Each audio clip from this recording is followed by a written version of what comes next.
Today we are looking at a nail-biting, thrilling horror movie which blends elements of the supernatural, psychological terror, and personal drama into a captivating narrative. Let's dive into the key details of the plot and the characters' harrowing experiences. The film opens outside a mansion in the Catskills. As a group of college friends, Haley, Grant, Paxton, Paige, Elise, Madeline, and Lucas have rented the place out for Elise's birthday. While engaging in a drinking game, Haley and Grant, who were previously dating, quietly reveal to their friends that they broke up on the way over to the mansion, as they feel their relationship is moving in different directions. After exhausting their beer supply, the friends search through the house for hidden alcohol until they come upon a restricted room. They discover a series of artifacts before finding a wooden box with a zodiac wheel. And inside is a deck of hand-painted tarot cards. The group persuades Haley to do their readings since she is knowledgeable with tarot cards. Despite sensing potential issues, Haley proceeds. She starts with Elise, who is given the High Priestess card, with a reading that she will be climbing a ladder, but is warned to slow down. Madeline receives the Hanged Man and is told that her zodiac sign, Pisces, tends to avoid danger. Paige gets the Magician and is informed a change is coming in her future, and Lucas gets the Hermit, being told he will receive great wealth and possible love. Paxton gets the Fool, though he is told he will assist his friends in unexpected ways. Haley conducts Grant's reading despite his reluctance, and he is drawn the Devil card, being warned that he may lose someone closest to him. Haley does her own reading and is given the Death card, as she says love will be the death of her. Moments later, a series of images shows some kind of ancient evil reawakening. The group departs the mansion and returns to their campus. On their way back, Lucas stops at a gas station and wins $700 from a scratch card. After arriving home, Paige and Elise talk on the phone before Elise hears strange noises coming from her attic. The ladder has come down, and she goes to investigate. Elise sees a shadow moving around and looks down for a moment before looking back up to see candles lit everywhere. Elise is then confronted by a monstrous vision of the High Priestess from her card, causing her to fall from the ladder. The High Priestess then starts slamming the ladder down onto Elise's body until it crushes and impales her. Elise's friends, especially Paige, mourn her death. Haley stays with her and tries to comfort Paige by telling her that she originally got into tarot readings when her mother was sick with cancer. Haley tried to find any reading that would indicate good fortune, but every reading resulted in death. Lucas walks Madeline back to her place. While it seems they may act on the romantic part of the reading, they just hug before Lucas goes to the subway station. He is then haunted by the Hermit, who stalks him around the station before he ends up wandering into a restricted rail yard. The Hermit corners Lucas in an inactive train and scares him, causing him to fall out and get hit by an incoming train. Haley realizes that Elise and Lucas's deaths correspond to their tarot readings. After research, she learns that a woman, Alma Astrom, has knowledge and connection to deaths related to tarot readings. Haley goes with Grant, Paxton, Paige, and Madeline to visit Alma, who initially turns them away until Haley explains their situation.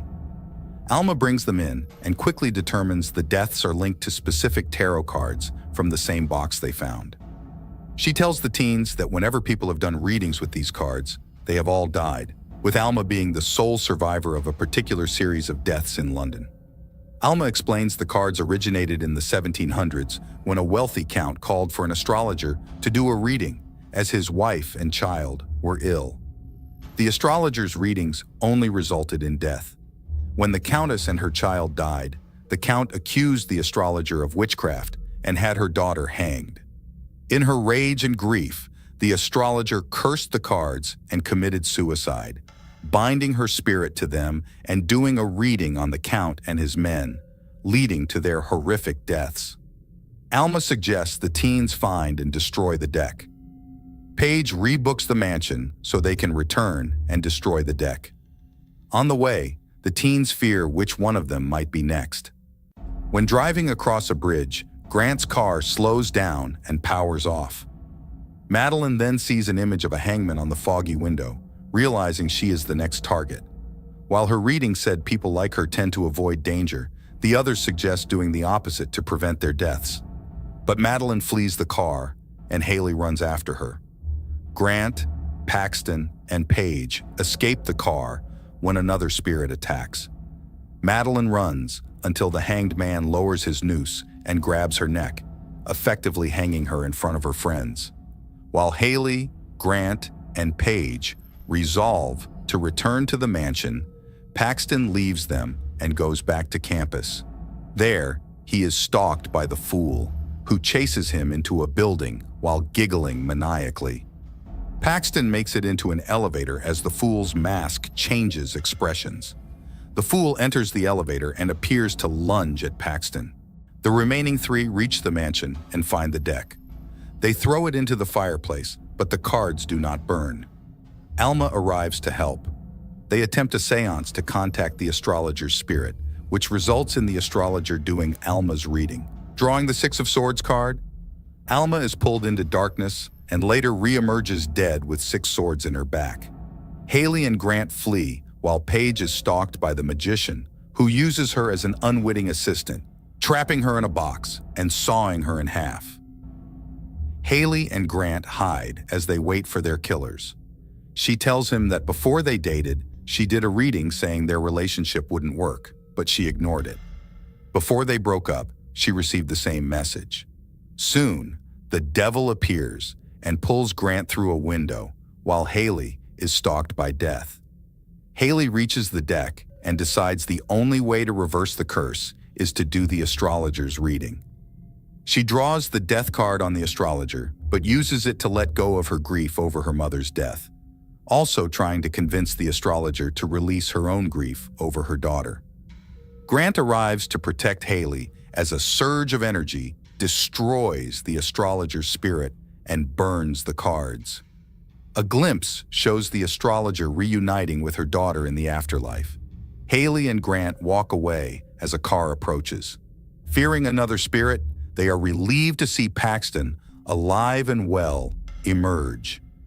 They embrace him, realizing his reading of unexpectedly helping his friends has come true. Paxton explains his roommate Todd opened the elevator, causing the Fool to disappear.